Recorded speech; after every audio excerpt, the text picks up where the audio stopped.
छात्र छात्राओं के लिए मेरा नमस्कार। आज हम देखेंगे कबीर के दोहे। इसके पहले भी हम देखे थे कबीर के दोहे। आज हम इसमें कैसे प्रश्न लिख सकता है, ठीक है ना, क्या क्या लिख सकता है ये देखेंगे। पहले कबीर के परीक्षा, कभी परीक्षा दीजिए, कभी परीक्षा दीजिए पूछे तो आप क्या करना चाहिए। संत कबीरदास के दोहे गागर में सागर के समान है। उनके गूढ़ अर्थ समझकर यदि कोई उन्हें अपने जीवन में उतारता है तो उसे निश्चय ही मन की शांति के साथ साथ ईश्वर की प्राप्ति होगी। इनका जन्म वाराणसी के निकट लगरधारा नामक स्थान में करीब 2398 या 1440 के बीच में हुआ था। इनका देहांत मगहर में हुआ। वे पढ़े लिखे नहीं थे। इनके शिष्यों ने इनकी वाणी को लिपिबद्ध किया। अपनी रचनाओं में अनेक अलंकारों का अत्यधिक प्रयोग इन्होंने किया है। ये वाला कवि परीक्षा लिखते समय कवि के बारे में लिखना चाहिए, ठीक है ना। पोएटर इंट्रोडक्शन, ये पैराग्राफ अच्छी तरह लिखना चाहिए, ठीक है ना। इसके बाद देखिए, कबीर के दोहे लिखिए। इसी तरह पूछते समय ये कबीर के दोहे अब लिखना चाहिए।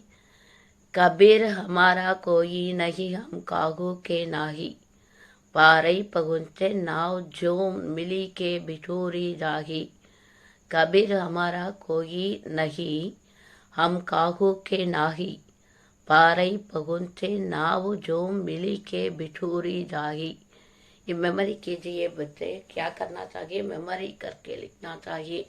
कबीर के दोहे मेमोरी है, इसलिए मैंने आपको ये दोहे को मैंने दूसरे बार आपको सिखाती हूँ, ठीक है ना।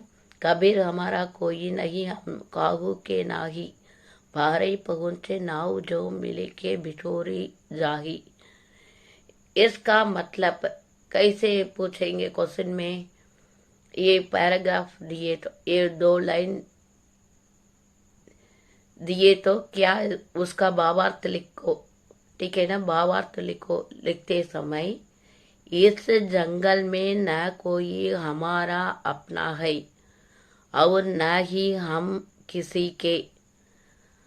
इस जीवन में हमारा, इस वर्ल्ड में कोई हमारा अपना है, हमारा परमानेंट वस्तु किसी भी नहीं है, ठीक है ना। जैसे नाव के नदी पार पहुंचे पर उसमें मिलकर बैठे हुए सब यात्री बिछोड़ करते हैं। वर्ल्ड में सभी कैसा है, हम बोट में ट्रैवल करते हैं, पानी में तैरते हैं, ठीक है ना। ट्रैवल करके अदर साइड जाकर क्या करते हैं, नीचे बिछोड़ते हैं। उसी तरह हमारा लाइफ है, ठीक है ना।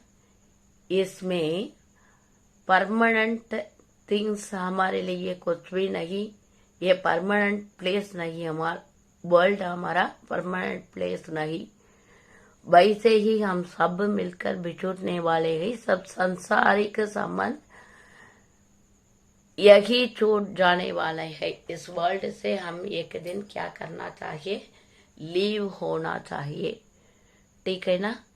इसलिए अपना हमारा इस वर्ल्ड में नहीं है। जाति न पूछो साधु की पूछ लीजिए ज्ञान, मोल करो तलवार को फड़ा रहो म्यान।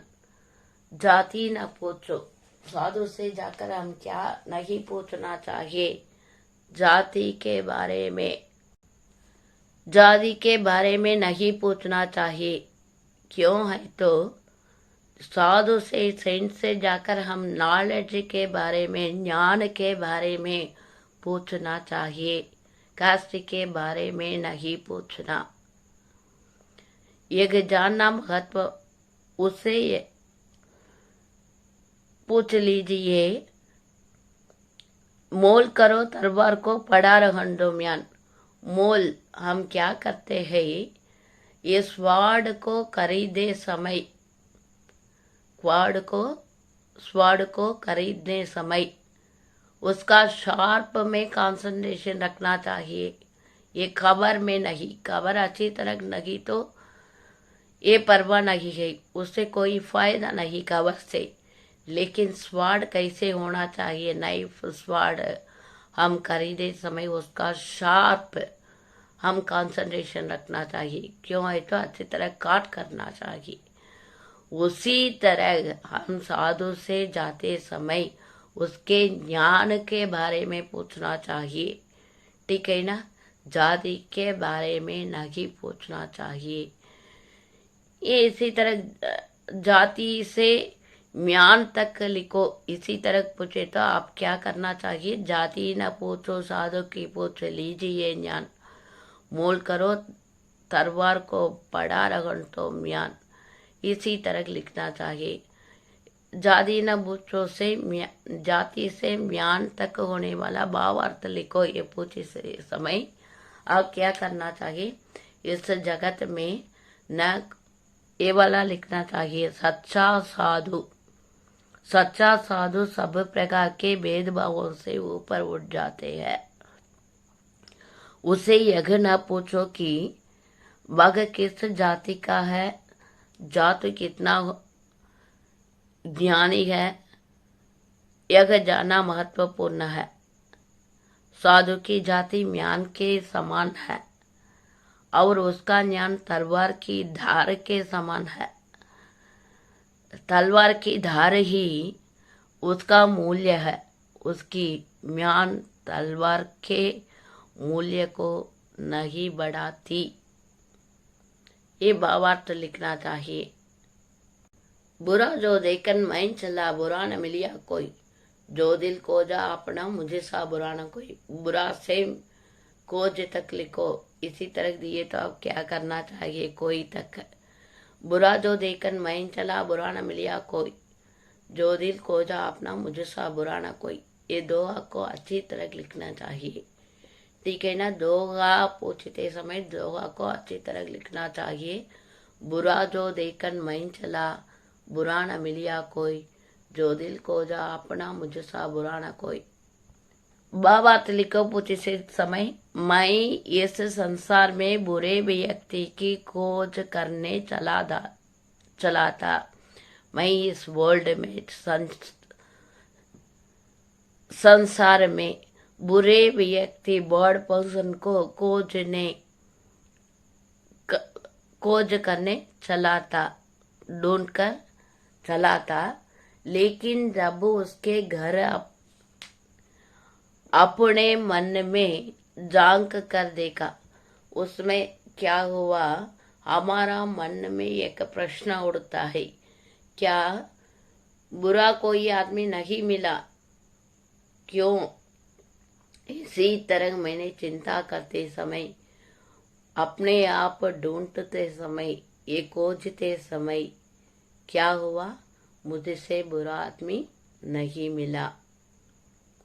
मैं इस संसार में बुरे व्यक्ति की खोज करने चला था, लेकिन जब अपने घर अपने मन में झांक कर देखा तो खुद से बुरा कोई ना पाया। अर्थात हम दूसरे की बुराई पर नजर देखते हैं, पर अपने आप को नदी निहारते। हम क्या सोचते हैं, मैं good person, I am a good person, बाकी सब कैसा है, बैड आदमी, बुरे पर्सन, बैड आदमी हम सोचते हैं। पहले अपने आप क्या करना चाहिए, सर्च करना चाहिए। बड़ा हुआ तो क्या हुआ, जैसे पेड़ खजूर, पंछी को छाया नहीं, फल लाहे अति दूर। इसका मतलब खजूर मने डेट्स फ्रूट्स कैसा है, वेरी लॉन्ग ट्री है, उससे शैडो नहीं मिलता, ये फल भी कैसा है, फ्रूट्स भी वेरी लॉन्ग समय के बाद हमको मिलता है, ठीक है ना। अभी आपको बड़ा हुआ तो इसका भावार्थ लिखो पूछे तो अब क्या करना चाहिए।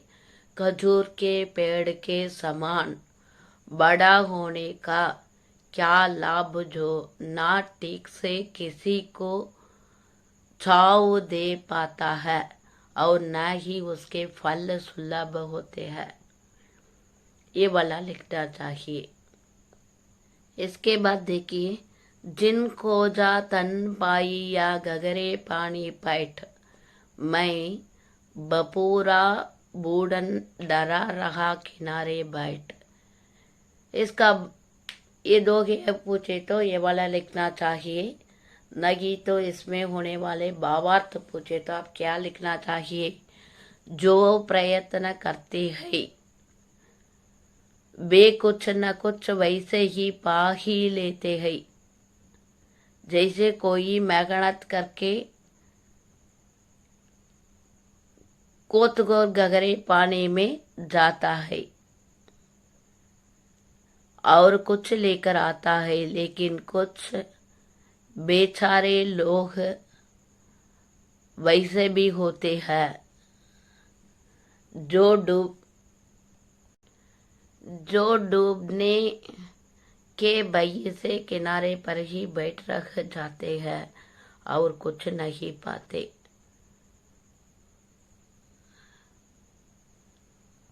भावार्थ पूछे से समय इसी तरह लिखना चाहिए, ठीक है ना।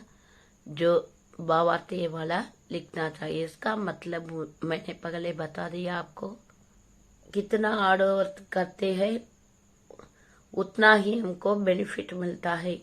हार्ड वर्क नहीं करके हम डर कर रहे तो हमको कुछ भी फायदा नहीं मिलता, ठीक है ना। ये समुद्र में तैरने वाला क्या करते हैं, डूब कर ये मोती को लेकर आते हैं। समुद्र के अंदर से सभी वस्तुओं को डूब कर क्या करते हैं, समुद्र में जाकर अंदर जाकर सभी वस्तुओं को लेकर आते हैं। उसके लिए डर के साथ ये भागर बैठे तो क्या हुआ, कुछ भी नहीं मिलता। उसी तरह हम मेहनत किस तरह करते हैं उसका बेनिफिट हमको मिलता है, ये भावार्थ है। इसमें क्या क्या आपको है, पहले दोहा लिखो, पूछते समय कबीर के दोहा लिखना चाहिए। कभी परीक्षा लिखो, पूछते समय कबीर के बारे में लिखना चाहिए। बाद में उसका भावार्थ लिखो, पूछते समय उसका भावार्थ मीनिंग्स को अच्छी तरह लिखना चाहिए। ये क्या करना चाहिए, आज आप अच्छी तरह मीनिंग्स को पढ़िए। इसके पहले मैंने बता दिया पोएम मेमोरी करने के लिए। आज सभी मीनिंग्स को अच्छी तरह आप पढ़ना चाहिए। Learn and right well.